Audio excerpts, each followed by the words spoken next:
롯기서 1장 15절로 17절입니다.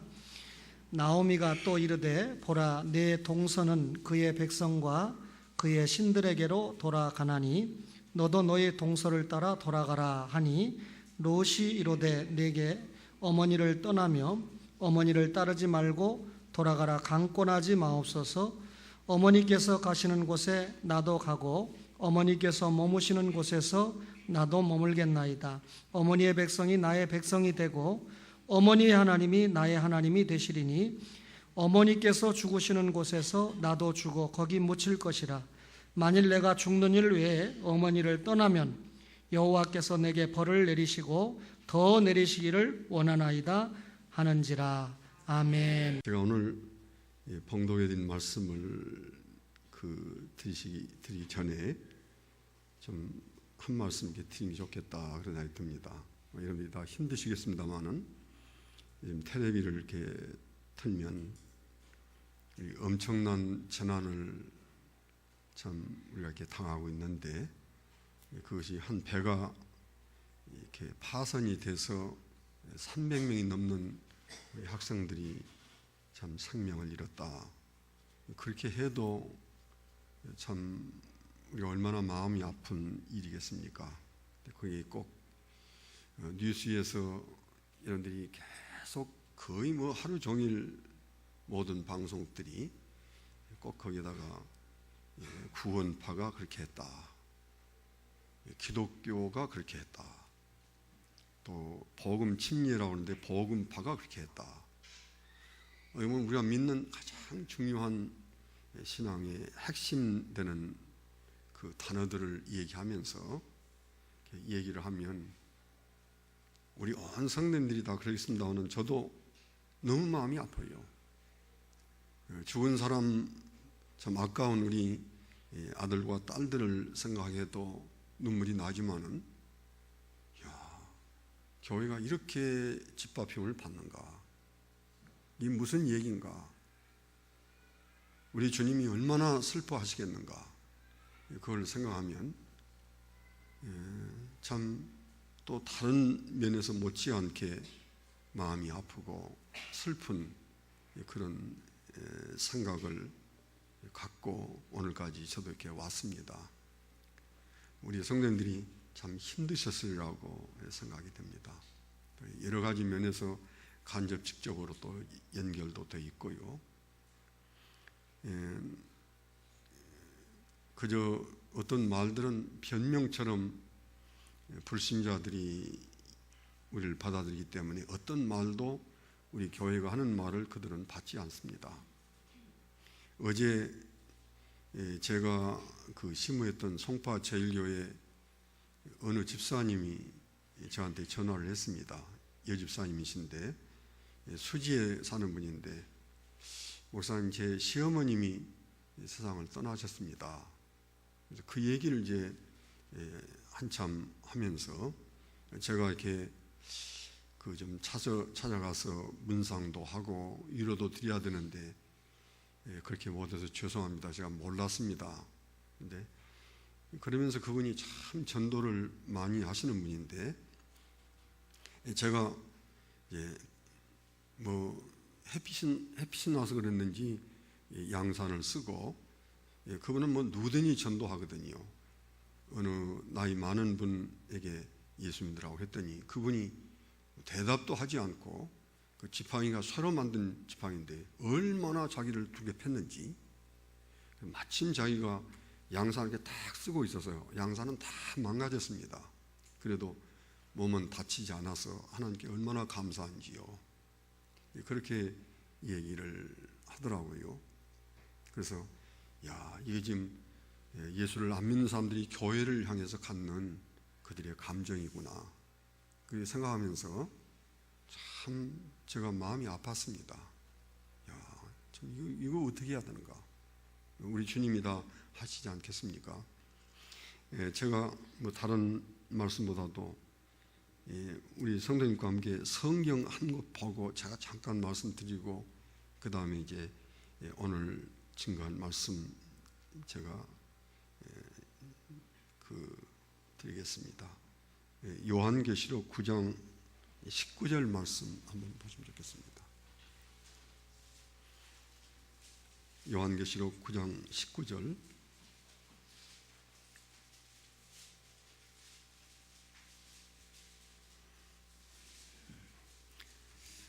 우리 한 목소리로 한번 같이 읽어보실까요? 요한계시록 9장 19절 말씀입니다. 이 말들의 힘은 입과 꼬리에 있으니 꼬리는 뱀 같고 또 꼬리에 머리가 있어 이것으로 해하더라.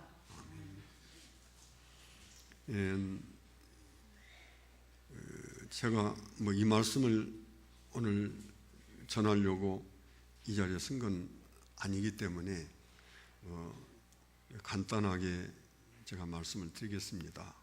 지금 요즘에 우리가 만나는 이 사건과 관계가 되는 것인데, 이 말들의 힘이라 그랬는데, 이 말들이라고 하는 것이 이 요한계시록에서 마지막 시대에 나타나는 많은 이단들을 가리킵니다.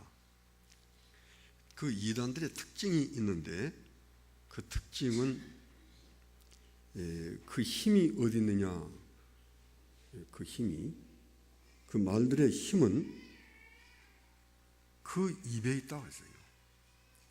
여기 그 말들의 힘은 입과 꼬리에 있다. 근데 사실 그 입이라는 것이 말의 입에서 나온 것이 아니라 꼬리에 지금 사실은 입이 있거든요. 근데 꼬리를 설명하기를 그 꼬리는 뱀같이 생겼고, 그러니까 꼬리가 뱀같이 생겼으니까 전혀 말은 아니지요. 분명히 말인데 그 말의 꼬리를 보니까 꼬리가 뱀 같고, 놀랍게도 그 꼬리에 머리가 있습니다. 사람의 머리가, 그게 눈도 있고 코도 있고 입도 있는데, 그런데 그 꼬리가 아주 힘이 있거든요. 그 꼬리에서 나오는 뱀 꼬리 같은 그 꼬리에 머리가 달렸는데, 그 머리에 달린 입에서 나오는 것이, 그걸 가지고 마지막 시대에 우리 주님을 그렇게 힘들게 하고 많은 사람을 해야 한다고 했습니다. 많은 사람을 해야 한다. 그래서 우리가 이단이라고 하는 말을, 그러니까 이 말은 보면 말이지요. 그러니까 아마 이 성경대로 말하면 99%가 말입니다. 틀림없이 머리에서부터 그 말의 등으로, 그 다음에 그 엉덩이로, 말 발들 하나도 다른 말하고 다른 거 없거든요. 딱 다른 것이 하나 있어요. 꼬리가 있어요. 그 꼬리가 아주 힘이 있습니다. 그 꼬리의 모양이 뱀 같은데 그 꼬리에 머리가 하나 달려 있어요. 그 머리를 보니까 그 머리에 머리가 있으니까 당연히 눈도 있고 코도 있고 입도 다 있는데, 그 꼬리에 머리에 달린 그 입으로 말을 하는데 얼마나 힘이 있는지 많은 사람이 그걸 따르고 그걸 가지고 막 사람을 해야 하는 거예요. 사실 구원파라고 하는 것은 요즘에 나온 것이 아니고, 해방 후에 우리나라가 성경을 다시 이렇게 편집을 하자 하면서 성경에 대한 많은 논의가 있었는데, 그때 스코필드 선교사라고 하는 분이 스코필드 관주 성경이라는 책을 냈어요. 그때 책 내는 것이 아주 어렵거든요. 그래서 사람들이 야, 이렇게 싸고 멋있는 책을 우리가 이렇게 갖다니 하면서 책방에서 많이 팔렸습니다. 스코필드 관주 성경, 스코필드 선교사가 낸 관주 성경, 그게 구원파입니다. 사실은 오래됐어요. 그 전에, 물론 이것은 스코필드는 우리 우리나라 사람 아니죠. 선교사님이니까.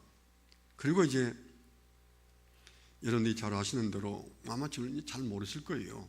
근데 1970년대, 80년대 극동방송국에서 권신천 목사라고 하는 분이 극동방송국의 담임 설교자였어요.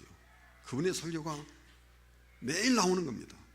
그래서 사람들이 많은 은혜를 받았어요. 그런데 깨어있는 목사님들이 들어보니까 다르거든요. 구원을 말하고 은혜를 말하고 복음을 말하는데 다르거든요. 그래서 이제 그 우리 한국교회 목사님들이 극동방송에 강하게 항의했습니다. 그 권신찬 씨가 전하는 복음은 우리 복음 아니에요. 권신찬 씨가 지금 계속 이렇게 오랜 세월 동안 극동방송을 통해서 말하는 구원이 우리가 믿는 구원 아니에요. 강하게 항의를 하니까 그때 권신찬 그 목사가 극동방송에서 그만두었거든요. 그런데 그 방송, 그때는 텔레비도 안 나올 때입니다. 아직 텔레비도 제대로 안 나올 때거든요. 많은 사람이 이미 그 방송을 통해서 영향을 받고, 권신찬 목사가 이제 따로 방송에서 쫓겨났으니까 집회를 하니까 벌써 몇만 명 그렇게 모여들기 시작했거든요. 그 사이가 요즘 말하는 그 유병헌입니다. 그 사이가 지금 이런 일을 한 거예요. 여러분, 그 사이가 그 유씨라고 하는 사람이 틀어주는 그 설교가 왜 그 설교를 틀는지 모르겠어요. 너무 마음이 아파요. 그 설교를 들으면 열심으로 설교하지 않습니까? 또 그 작은 아들이 또 설교를 하는데 그 설교를 들어주면 얼마 많은 사람이 들었는데 주로 그 설교를 들어보면 잠깐 틀어줘도 구원, 복음, 예수 그러지 않아요? 그때 안 믿는 사람들이 어떻게 생각했어요? 초원교회 다 그렇고 그런 사람들이야. 그래서 우리 초원교회 성도님들이 이 주위에서 얼마나 미움을 받고 사람들이 우리를 볼 때 그렇게 하겠는가. 근데 그건 누가 하지요? 뱀 같은 꼬리, 마귀가 그렇게 하는 거예요. 마귀의 중요한 교회를 해치는 제1번의 전략이 이런 이단들을 일으키는 거예요. 이단이라는 말은 무슨 말이냐면 이가 달을 이자고 단이 끝단자거든요. 다 같은데 99%가 같은데 맨 마지막에 끝이 다르다. 그 말들이 틀림없는 말이에요. 머리부터 저 엉덩이까지 어느 한 부분도 다른 말과 다르잖아요. 그런데 이상한 게 하나 있어요. 그 말에 사람을 해하는 강한 힘이 어디서 나오느냐? 그 꼬리와 입에서 나와요. 구원파는 우리가 아까 스코필드 선교사라고 하는 말을 했는데 그 스코필드가 말하는 구원은 소위 이 세대를 7세대로 나누는, 소위 이것을 디스펜세셔널리즘이라 해서 소위 세대주의거든요. 지금도 세대주의를 말하는 목사님들이 꽤 있습니다. 그런데 그분들은 그것이 딱 드러나면 쫓겨납니다. 노예나 총에서 쫓겨납니다. 그 이단이니까요. 그래도 많습니다. 죄송합니다만은 요즘에는 그분도 우리 주님과 교회를 너무 힘들게 하는 분이니까요. 조영기 목사님이 쓴 요한계시록 딱 펴면 에베소, 서마나, 버가모, 두아드라, 빌라델피아, 라오디게아, 사대 라오디게아 한 이 7교회를 얘기하면서 그 7교회가 어느 지역에 있는 7교회가 아니라 전 하나님의 구원 역사의 세대다. 맨 처음에 에베소 교회에 해당되는 시대가 있었고, 이렇게 해서 그래서 어떤 때는 율법 시대가 있었고, 이렇게 해서 이제 족장 시대가 있었고, 무슨 그래가지고 이제 맨 마지막 라오디게아 시대가 마지막 시대다. 똑같은 거예요. 그래서 죄송한 말씀으로 제가 그 조영기 목사님의 요한계시록 주석을 한 3번 읽은 것 같습니다. 자세하게 읽었습니다. 내가 비평하려고 읽은 것도 아니고 욕하려고 읽은 것도 아니고 이게 맞는 말이 있는가. 그런데 한 말도 맞는 말이 없습니다. 그러니까 오늘 이 선복음교회도 사업을 하고 하는데 그 아들이 지금 비슷한 얘기입니다. 거기가 배를 안 만들어서 다행이지. 그래가지고 지금 교도소에 가 있습니다. 조 목사님도 이미 형을 받았습니다. 형을 받았는데 넣을 수는 없잖아요. 그래가지고 무슨 여러분들이 잘 아시는 대로 묘하게 하는 것이 이제 집행유예, 3년인가 교도소 살아라고 3년 징역을 내렸는데 집행유예 4년. 그러면 집행유예를 받으면 4년 안에는 교도소에 안 가둔다 그 말이거든요. 그런 법도 없애야 됩니다. 그 집행유예라는 게. 그러면 아마 저보고 또 누가 뭐라고 하겠는데, 우리 성도님들이 제가 무슨 성도님 앞에서 변명하는 것이 아니고, 이게 성령님이 그렇게 하셨습니까? 하나님이 그렇게 하셨는가요? 아닙니다. 마귀가 그렇게 하는 거예요. 없이 교회 역사를 통해서 마귀는 끊임없는 이단을 일으켰어요. 많은 성도들이 희생을 당하고 어려움을 느꼈습니다. 그래서 여러분들이 그런 얘기를 불신자들에게 하면 불신자들이 에이 그러고는 안 받아들이겠지만은 요즘에는 이 이후에 세월호 이후의 교회가 참 어떻게 주님 앞에 세워져 갈 것인가, 너무 마음이 아파요. 근데 여러분들 자신부터라도 그 뉴스를 들으면서 구원파? 복음? 기독교? 야, 이게 무슨 얘기야 이게? 그러지 말고요. 똑같은 말을 하는데 틀에서 똑같이, 물론 그들이 말하는 구원은 절대 우리 구원과 아닙니다. 다릅니다. 주로 구원을 얘기하면서 그들이 거듭남의 비밀, 박옥수가 구원파거든요. 이요한, 다 그러니까 파는 다르지만은 다 구원파예요. 그래도 대학가에서 가장 많이 학생들이 지금 미혹을 받아가는 데가 박옥수 구원파거든요. 우리 성도들이 알고 우리 자녀들에게도 조심해라. 절대 구원파는 가지 마라. 박옥수한테 가지 마라. 박옥수는 지금 박옥수 교인들이 와가지고 우리 구원파는 세월호와 다릅니다 하면서 항의하고 있잖아요. 지금 계속 지금도 아마 데모하는 것 같습니다. 그런데 박옥수 자신이 400억을 횡령해가지고 현재 재판이 진행 중에 있거든요. 똑같은 얘기들이요. 절대 속지 마십시오. 우리 교회가 아니고, 우리가 믿는 구원이 아니고, 우리가 믿는 기독교가 아닙니다. 그들은 뱀과 같은 악한 원수 마귀가 보낸 사람들이고, 다른 것도 같지요.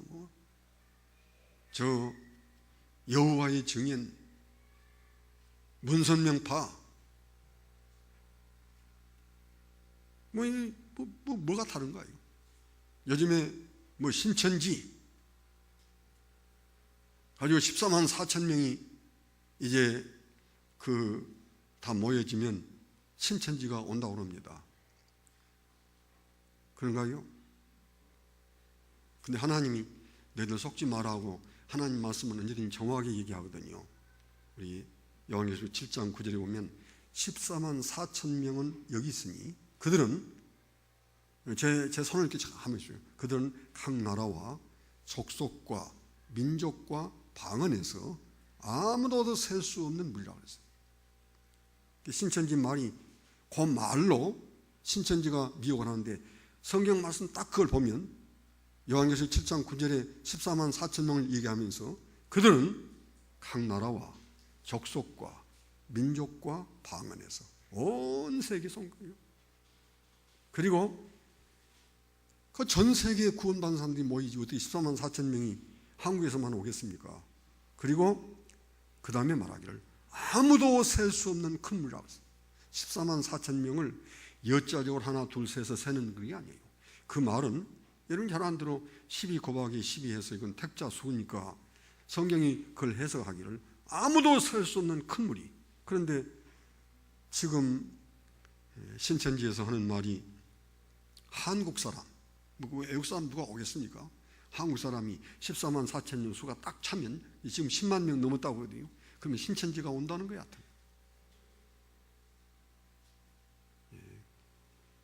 그게 지금 세월호가 끝나면 또 뭐가 올지 모릅니다.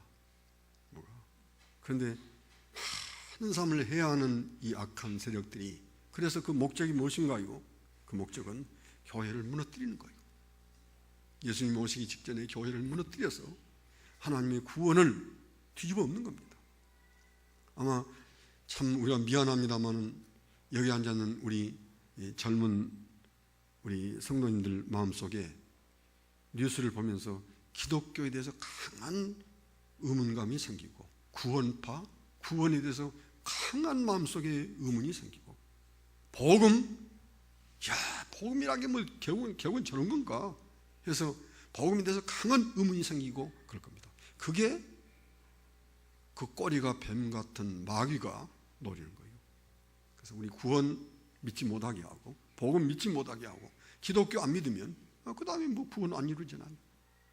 그래서 요즘에 이렇게 우리를 힘들게 하는 전 세계가 주목하고 있는 이 무서운 일이 최근에 생긴 것이 아니라 이미 해방 후부터 우리를 굉장히 힘들게 했던 이단인데 그것이 지금 어떻게 사업을 하려면 다른 걸 하지 배를 해가지고 이렇게 우리를 힘들게 하는가 하는 것을 여러분이 느끼시면서 우리 성도들이 참 슬프지만은 그래도 주님의 위로를 받으시고 절대 우리의 믿음이 주 안에서 흔들리지 않는 우리 초원교회 성도님들이 꼭 되시기를 바랍니다. 우리의 사명이 너무나 큽니다. 이제 우리가 잘 아는 대로 예수님이 태어나신 곳이 베들레헴인데 그 베들레헴에 엘리멜렉과 나오미라고 하는 두 분이 살고 있었습니다. 그런데 그때는 이미 이스라엘 백성들이 하나님을 멀리 떠나고 너무 하나님 앞에서 잘못 가는 시기이기 때문에 그 땅에 많은 흉년이 들게 했습니다. 1년을 흉년이 들어서 먹을 것이 없는 1년을 지나는 것은 그래도 초근 목피라도 그걸 떼가지고 연명을 할 수 있는데 2년 흉년 들고 3년 흉년 들면 사람이 못 살거든요. 그래서 이 두 분만 아니라 베들레헴에 살고 있는 많은 사람들이 고향을 등지고 먹어야 되니까 살아야 되니까 고향을 떠난 것 같습니다. 엘리멜렉과 나오미도 말론과 기련이라는 자신의 두 아들을 데리고 모압으로 갔습니다. 모압은 이스라엘 나라에 비해서 비교적 안전하고 또 먹을 것이 그곳에 있었습니다. 그런데 그들이 베들레헴을 떠나서 모압으로 간 것은 굉장히 잘못된 것이거든요. 굉장히 잘못한 겁니다. 하나님께서는 이미 오래전부터 아브라함을 택하시고 이삭을 그리고 유다를 야곱을 이렇게 택하셨을 때 그 이전부터 이미 하나님이 우리 인간을 구원하시고자 하는 큰 구원의 약속이 있었거든요. 그 약속을 이루시는데 이미 아담이 낳은 아들들 가운데도 셋이라고 하는 아들은 한마디로 말하면 그 셋을 통해서 앞으로 하나님이 약속하신 메시아를 보내줄 겁니다. 노아의 세 아들 셈과 함과 야벳인데 누구를 통해서 하나님이 예수님을 세상에 보내실 것인가? 셈을 통해서 보내실 겁니다. 자, 그 이삭과 야곱이라고는 이제 두 아들을 이제 에서와 야곱을 이삭이 낳았는데 그러면 두 아들들 가운데서 누구를 통해서 하나님이 메시아를 보내줄 것인가? 이미 리브가가 그 아이들을 태중에 쌍둥이니까 가지고 있을 때 하나님이 다 얘기했거든요. 얘기했어요. 사실은 가장 근본적인 잘못은 이제 그 야곱이 아버지를 속이고 축복을 얻은 것은 가만히 여러분 성경에 보면 야곱에게는 별 잘못이 없습니다. 왜냐하면 그걸 누가 그렇게 했냐 하면 리브가가 한 거거든요. 어머니가 듣고 야 빨리 염소 2마리 가지고 오너라. 그것도 아주 어릴수록 맛이 있거든요. 염소 새끼 2마리를 가지고 와서 빨리 잡아라. 잡아가지고 왜 그랬어요? 그 잡아서 네 아버지한테 그 갖다 드리고 네가 축복을 받아라. 아 왜요? 내가 가만히 들으니까 네 형한테 하는 말이 가서 사냥을 해서 맛있는 고기로 요리를 해오면 내가 너에게 마음껏 축복해 주마. 그런데 하나님은 그렇게 말씀하지 않았다.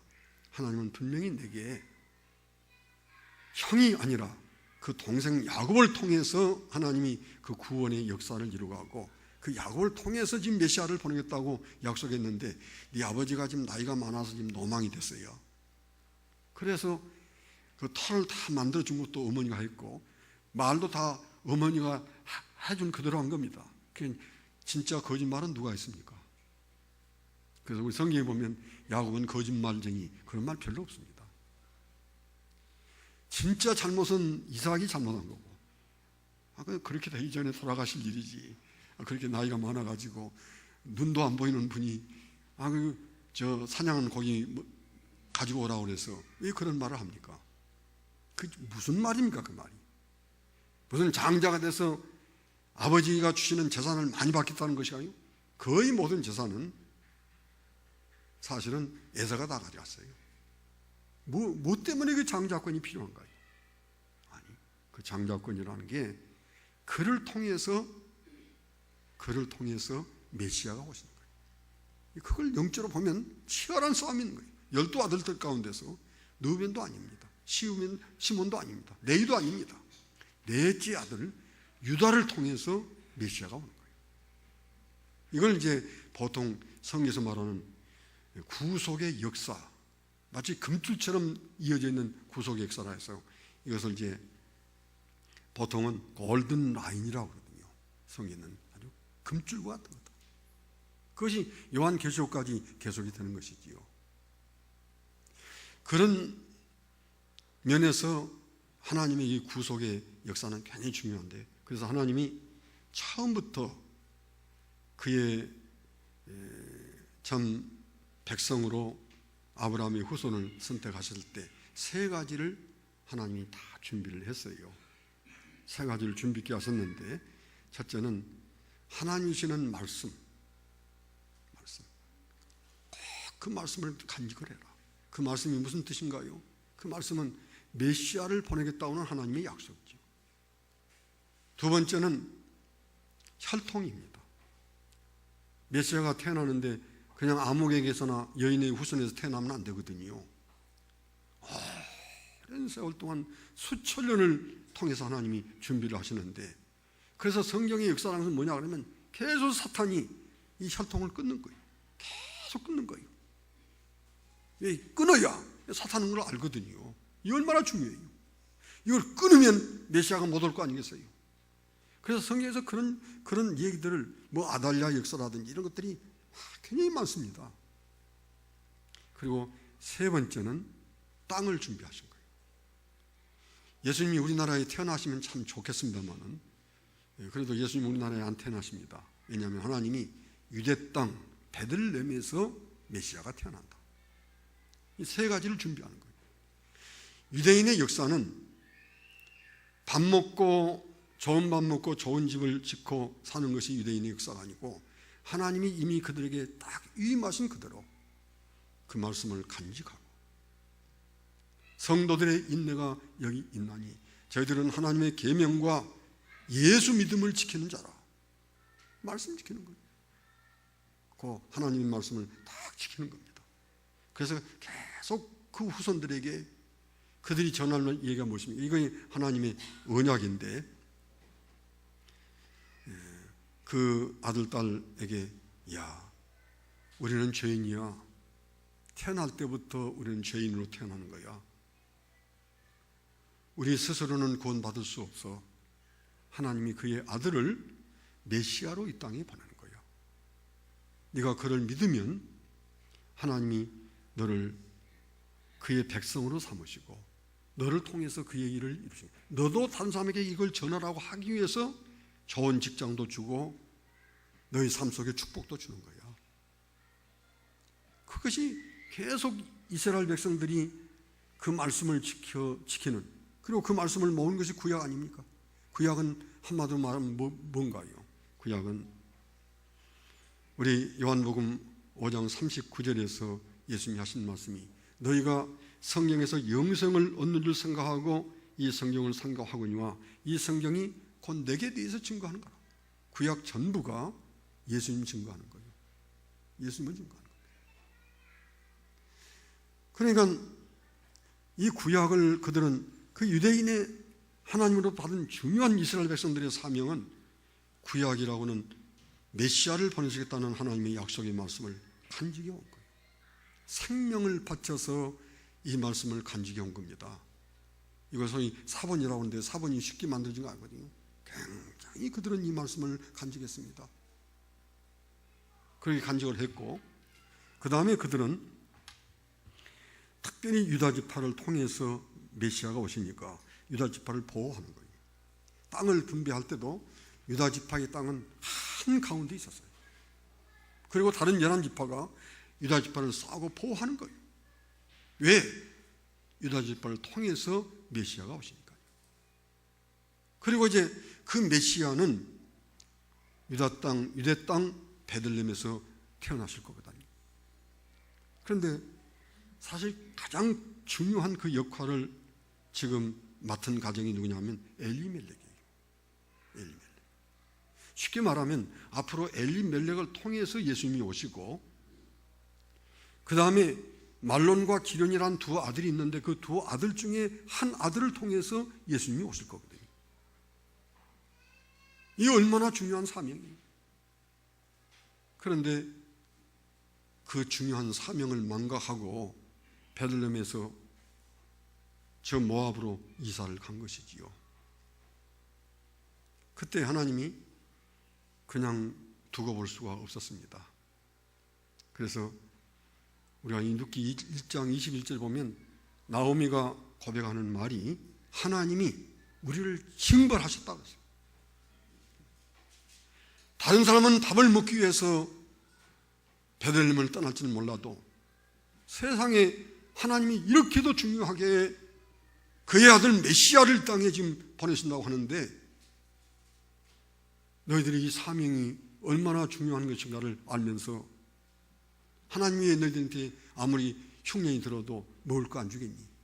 그런데 온 가족이 모압으로, 그것도 이방 나라로 이사를 가. 하나님이 진노하셔서 엘리멜렉이 죽었습니다. 두 아들이 결혼한 지 얼마 안 됐는데 이제 그 말론도 죽고 기련도 죽었습니다.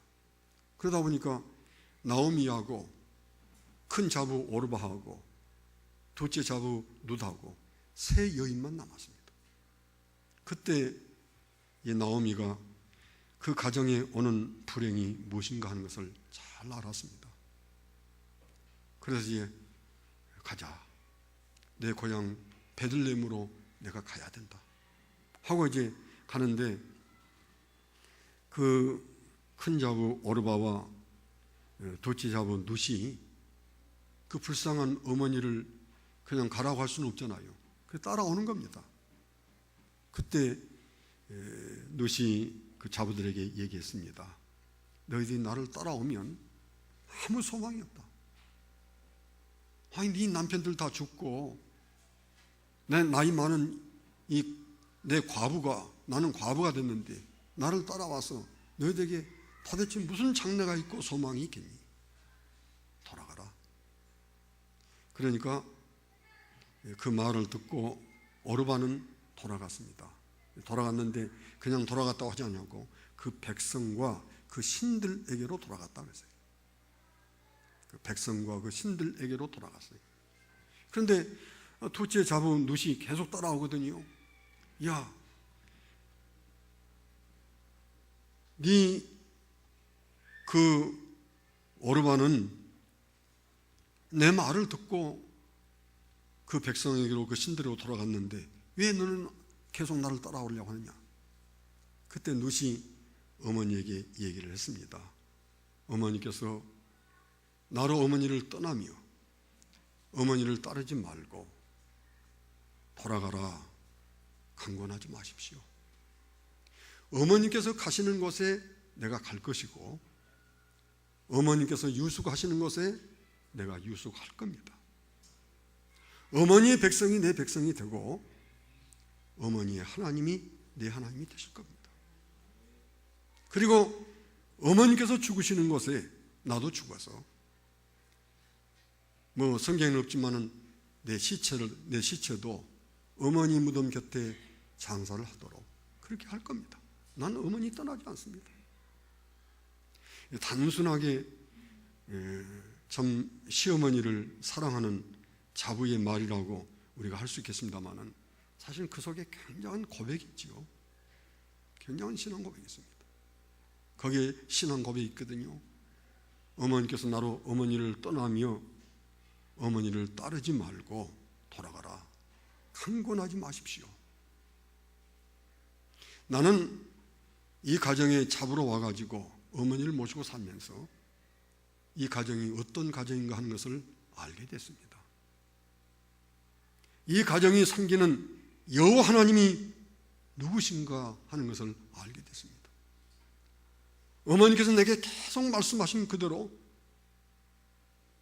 우리가 이 땅에 살다가 우리의 생명 다하면 결국은 이 땅의 삶을 마치고 가는데 그저 단순하게 태어나서 살다가 하는 거기에는 의미가 없고 반드시 우리에게는 구원이 필요하고 그 구원은 어머니가 내게 말한 대로 오실 메시아가 우리 구원이십니다. 나는 그걸 믿습니다. 어머니께서 말씀하신 대로 네 동서 오르반은 그 백성과 신들에게로 돌아갔다고 하지 않았습니까? 나도 어머니를 만나기 전에 내가 섬기는 신들이 있었습니다. 근데 나는 그 신 이제는 믿지 않습니다. 내가 그 신을 믿지도 않고 결코 내가 그 신을 따르지도 않을 겁니다. 내게 유일한 정말 내가 생명을 바쳐서 섬기고 따라야 될 분이 있다고 그러면 여호와 하나님이십니다. 강권하지 마십시오. 그게 이제 룻이 지금 어머니한테 하는 말이거든요. 아주 확신이 있어요. 그 속에. 그리고 이제 룻이 하는 말이 어머니께서 가시는 곳에 나도 가고 어머니께서 유숙하시는 곳에 나도 유숙하겠습니다. 아무것도 이제 없는 그저 나이 이제 참 많이 든 늙은 그 어머니에게서 뭘 기대할 수 있겠어요? 어머니께서 가시는 곳에 나도 가겠습니다. 그리고 그 어머니께서 유숙하시는 곳에 나도 유숙할 것입니다. 베들레헴에 가면 뭐 이제는 다 모든 걸 다 잃어버렸으니까 조그마한 집 하나 어떻게 그저 누가 주든지 어떤지 해가지고 거기 거하면 우리 생각해 보면 그 룻이 딱 생각해 볼 때 뻔한 거 아니겠어요? 그 조그마한 집에서 홀어머니를 모시고 살면 지독하게 고생하겠다. 얼마나 가난하게 살고 불편하게 살고 그리고 뭐 어머니가 나가서 뭐 돈벌이 해가지고 자부를 먹일 것입니까? 어머니 가만히 계세요. 그리고 이제 뭐 자기가 나가서 가서 밥이라도 벌어와야 안 되겠습니까? 여러분들이 룻기를 보면 맨 처음에 룻이 한 얘기가 어머니 가만히 계십시오. 내가 이제 요즘 보니까 이 보리와 밀을 거두는 추석인데 내가 밭에 가서 그 이제 떨어진 제 이삭을 주워다가 그걸 가지고 빻아서 어머니 밥도 해드리고 올 테니까 가만히 계십시오. 이게 그런 줄 알면서 따라가려고 합니까? 그런 줄 알면서. 어머니께서 가시는 곳에 나도 가고 어머니께서 유숙하시는 곳에 나도 유숙하겠습니다. 어머니가 당하는 고난 나도 같이 그 고난을 당할 것이고, 어머니가 겪는 극한의 가난, 내가 틀림없이 그 가난을 어머니와 함께 내가 겪게 될 것입니다. 어머니의 아픔이 나의 아픔이 되고, 나는 아무것도 바라지 않습니다. 어머니가 믿는 그 하나님을, 여호와 하나님을 나도 믿고, 어머니가 그렇게 말씀하시는 그 말씀을 내가 간직하고, 그리고 어머니와 함께 기도하고 그 말씀을 늘 나누며 살면 그것이 내 삶의 행복입니다. 이건 사실 룻의 굉장한 효성이 담긴 그런 말이거든요. 그리고 나는 확실하게 변화가 됐습니다. 어머니의 백성이 내 백성입니다. 그들의 신앙이 내 신앙이고, 그 내 백성이라는 말이 무슨 말이겠어요? 그들의 신앙이 내 신앙이고, 그들의 삶이 내 삶이 될 겁니다. 그 백성들이 갖는, 우리 민족이 갖는 사명이 무엇인가 하고, 분명히 어머니의 백성이 갖는 큰 사명을 내가 알고 있는데, 그 사명을 저도 내 사명으로 알고 살겠습니다. 그게 어머니의 백성이 내 백성이 될 것입니다 하는 말이거든요. 그러면서 어머니의 하나님이 내 하나님이 될 겁니다. 나는 여호와 하나님을 잘 압니다. 우리가 이 룻기서를 쭉 보면 룻기서에 그런 말씀이 있습니다.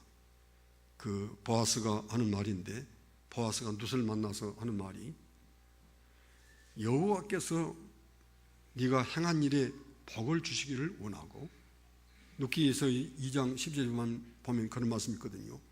그리고 그 다음에 중요한 말이, 룻을 보고 지금 보아스가 하는 말입니다. 이스라엘 하나님 여호와께서 그의 날개 아래에 보호를 받으러 네게 온전한 상 주시기를 원합니다. 내가 너를 안다. 네가 그냥 어머니를 따라온 것이 아니고, 나는 천지를 지으시고 우리 인생을 구원해 가시는 만군의 여호와 하나님, 그 날개 밑에 내가 보호를 받으며 살기를 원합니다. 그래서 네가 이곳에 온 줄 아는데, 바로 너기에 하나님께서 온전한 상 주시기를 원한다. 지금 이 룻에게는 그런 깊은 고백이 있거든요. 여러분 잘 아시는 대로 하나님은 룻을 그의 날개 아래, 이 말씀은 참 귀한 말입니다. 이게 여호와의 날개 밑에, 여러분들도 마찬가지입니다. 여러분 조금만 여호와의 날개 밑에서 여러분이 조금 빗나가면, 시골에서 옛날 닭 키울 때 보면 암탉이 날개 아래 제 새끼를 모은 거 있잖아요. 저는 뭐 순수한 시골 사람이니까 많이 봤습니다. 암탉이 뭐라고 꽥 하면 병아리들이 금방 쫙 와가지고 그 날개 속으로 딱 들어가면 딱 웅크리고 있거든요. 그럼 그 시골에는 그 병아리를 노리는 것들이 많지 않습니까? 뭐 살쾡이도 있고, 저기 공중에 나는 그걸 해치려고 하는 여러 가지 새들이 있고 뭐 많은데, 그 암탉은 보면 잘 먹지도 않고 이렇게 하다가 뭐라고 쭉 하면 쫙 몰려들거든요. 탁 잡아요. 근데 그 힘이 얼마나 있는지 몰라도 눈을 쫙 떼고, 하여튼 누가 함부로 할 수 없을 것 같다는 그런 생각이 들거든요. 세상의 미물도 그러는데 우리 여호와 하나님이 그의 날개를 펴서 우리 초원교회 온 성도들을 보호하고 계시거든요. 조금만 거기서 빗나가면 여러분들의 마음속에 구원, 아이고 그 기독교, 복음, 그래가지고 이런 마음이 흔들립니다. 그것은 아까 말씀드린 대로 우리가 마음에 확신을 가지는 것은, 악한 원수 마귀가 99% 성경에 있는 말씀을 동원해가지고 1%로 우리를 엄청나게 해서 영육을 망하게 하려고 하는 사탄의 의도가 있는 거거든요. 절대 여러분들 흔들지 마십시오. 우리는 여호와의 날개 아래 보호를 받고 사는 사람입니다. 룻아, 네가 여호와의 날개 아래 보호를 받으러 온 줄로 내가 아는데, 여호와께서 네게 큰 상을 내리시기를 원한다. 확실히 그 누대개는 단순하게 그저 이 집에 결혼을 와서 해서 와가지고 그저 그렇게 살았던 것이 아니라 그 짧은 삶 속에 놀라운 어떤 변화들이 이미 있었어요. 우리가 세상을 살면서 부모님들이 자녀를 양육하는데 얼마나 많은 고생들을 하십니까? 보면 우리 다 주지 않습니까? 뭐 남는 게 하나도 없지요. 제가 이렇게 목회하면서 보면 그래도 한 달에 최소한 한 500만 원 월급도 받고 한 1,000만 원 월급 받으면 그저 다음에 은퇴해서 어떻게 집사님 노후 준비를 하셨습니까? 예, 우리 그저 몇십 년 동안 짬짬이 해서 집도 사놓고 다 했습니다.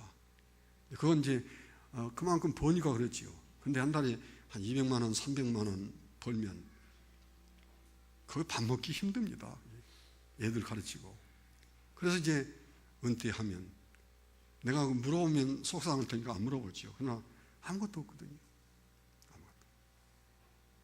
그게 사실 우리 부모님들이 살아왔던 삶입니다. 근데 다 그렇다고 우리가 획일적으로 얘기할 수는 없습니다만은 거의 제 눈에 그런 것 같습니다. 누구와 같이 믿음이 있으면요, 자기가 가난하든지 부하든지 부모님의 헌신을 알아요. 확실히 알아요. 우리 어머니가 나를 위해서 어떻게 살아오셨는데, 나를 위해서 어떻게 기도해 오셨고, 오늘 내가 이만한 참 사람들 앞에 부끄럽지 않은 사람으로 성장할 때까지 우리 부모님의 수고와 노력이 얼마나 큰지요. 믿음이 있으면 놀라운 것은 중학교 고등학생들도 알더라고요. 그래서 어머니를 대하는 게 달라요. 어머니, 오늘 내가 설거지 할 거예요. 근데 어머니 얘기 들어보면 그 남자아이가, 그 아들이 설거지를 꽤 잘한다거든요. 왜? 어머니 생각하면서 그 마음속에 마음이 들어가 있는 거예요. 부모에게 효도해라! 그게 온 세상이 지금까지 하는 얘기죠. 그래서 효도하던가요? 안 합니다. 옛날엔 효도를 많이 했습니까? 저는 저 시골에서 참 거의 8km 밖을 나가본 적이 없고, 자동차라는 것을 한 번도 가는 것은 그만두고 올라타본 적도 없어요. 그게 제가 얼마나 시골 사람인가 하는 것을 아셨잖아요. 그렇게 살았습니다. 그렇게 살았는데, 그러면서 시골 사람들께 보면 효도요? 그 서당 다니면서 그렇게 효를 많이 배웠는데 지금과 똑같은 모습입니다. 어머니 박대하고 천대하고. 처음에는 어머니가 자부를 좀 이렇게 씹사이 심것 같은데, 옛날에도 어머니가 나이 많아지고 자부가 한 50세 넘어가면 그 시어머니가 철저하게 보복을 당합니다. 그거 많이 봤어요. 얼마나 할 수 없잖아요. 진정한 효라는 것은 하나님을 알았을 때, 예수님을 알았을 때, 내가 받은 은혜가 무엇이고 구원이 무엇인지를 알았을 때, 하나님이 내게 요구하시는 것이 무엇인지를 알았을 때, 자기를 낳은 어머니가 아닌데도 누처럼 그렇게 그 딸이 할 수 있겠습니까? 아들이 할 수 있겠습니까? 어디서 나온 것입니까? 믿음에서 나온 거거든요. 우리 자녀들이 가만히 보면 나이 많을 때까지, 나이가 많이 들 때까지도 보면 믿음이 있으면 중심에서 합니다. 어머니가 아버지가 많은 거 요구하는가요? 사실은 어머니 아버지를 공경하고, 그리고 작은 것이라도 자꾸 어머니 아버지와 함께 나누기를 원하고. 어제 저희 집에 둘째 자부가 그 아들과 애들과 함께 왔는데 제가 속으로 그랬습니다. 이야, 지도하기 힘들었겠다. 왜냐 그러면 태에서 계속 들으면 제 귀에 들리는 소리가 요즘에 시월드 그러더라고요. 시월드라는 것을 가끔 보면 하여튼 추석날하고 설날 시댁을 방문하면 그렇게 힘들대요. 세상에 365일 가운데 이틀을 그 하룻밤 자고도 온 거 아니고 하루 밥 한 끼 먹고 오는데, 그래서 저는 의사한테 계속 그럽니다. 애들 오라고 하지 말라고. 추석날하고 설날만 와도 하여튼 몸살이 날 정도로 힘들다는데 왜 또 오라고 그러냐.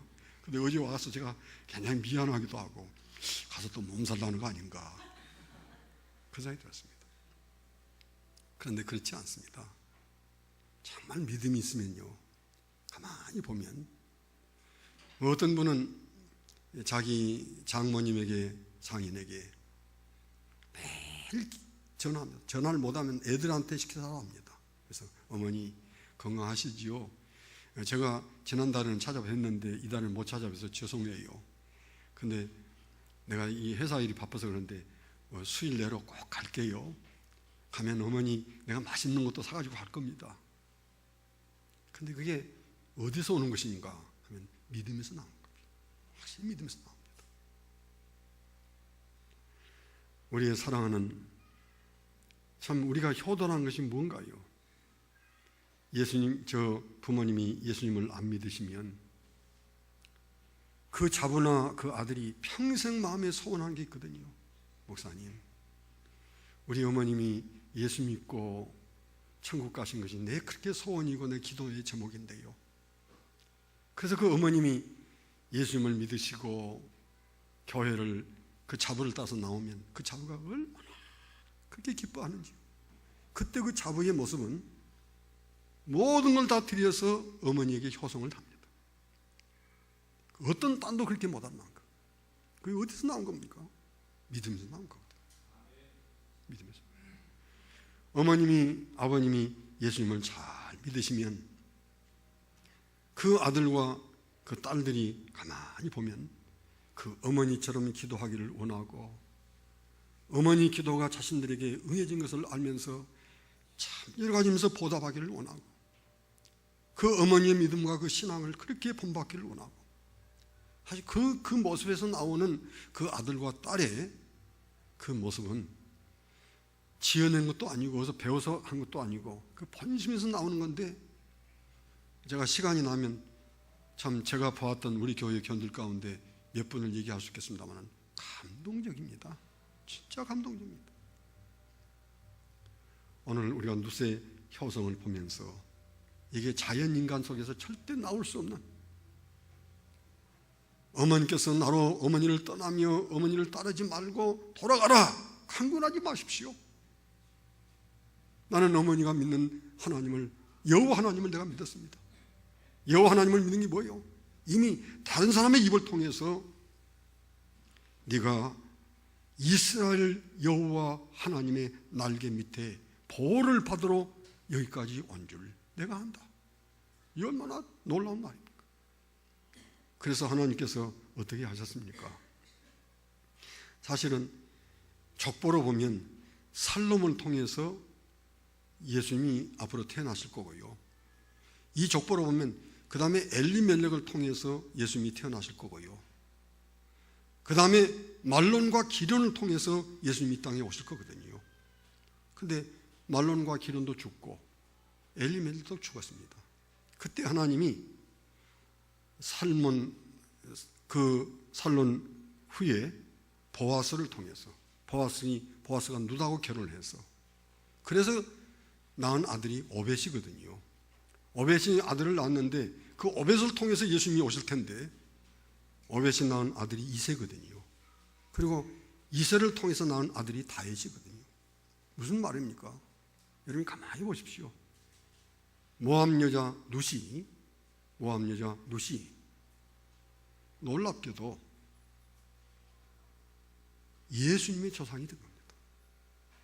그리고 그 모압 여자 룻이 다윗 왕의 증조 할머니가 된 거예요. 놀랍게도 마태복음 1장 5절에 보면 예수님이 이분들을 통해서 마침내 여인의 후손으로 이 땅에 오셨다 하고 그 예수님의 족보를 얘기할 때 마태복음 1장 5절에 보면 룻에 대해서 얘기합니다. 룻이 예수님의 조상이었다. 그 믿음의 사람 룻이 한 어머니에게 쏟아부었던 그 효성은 친아들도 친딸도 할 수 없을 만큼 쏟았거든요.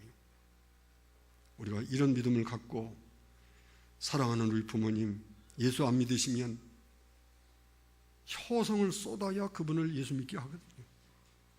그러니까 다른 조상과 다르거든요.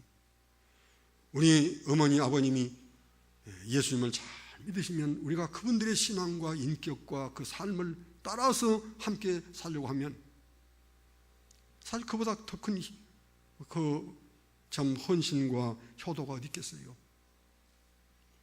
인류 대학을 나오고 이제 그 어떤 일정한 기간을 지나면 판사가 되는데 제가 잘 아는 분입니다. 그런데 뭐 거기도 이제 무슨 이렇게 면접이 있는지 당신이 가장 존경하는 사람이 누구요? 하고 이제 그 앞에 선임 판사들이 나이 많은 분들이 딱 앉아서 묻는데 이제 막 판사가 되려고 하는 이제 그 참 결혼도 하는 그 젊은 청년한테 그러니까 딱 대답하는 말이 김아무개입니다. 판사가 아무리 들어도 그 처음 듣는 얘기거든요. 그 누구예요? 그게 우리 처음 듣는 말인데 그러니까 제 아버님입니다. 제 아버님입니다. 그 판사들이 감격했다고 해요. 그 존경이 뭐냐? 우리 아버님은요 참 예수님을 잘 믿는 분인데 오늘까지 아버님이 거짓말하는 거 내가 별로 들어본 적이 없고 참 조그마한 것이라도 남과 나누기를 원하고 그렇게 참 우리들을 위해서 성실하게 살고 그렇게 살았는데 내가 이 자리가 위해서가 아니라 난 어떤 자리에서도 온 세계 누구를 다 비교해도 제게 제 아버님처럼 존경할 만한 분이 없습니다. 그보다 더 큰 효성이 어디 있는가요? 노세 효성이 우리가 믿음으로 우리 부모를 그렇게 받들고 사랑하면서 우리도 실천하는 하나님의 사람들이 되게 해 주옵소서. 그렇게 하나님 앞에 약속하는 시간이 됐으면 좋겠습니다. 제가 한번 기도하겠습니다.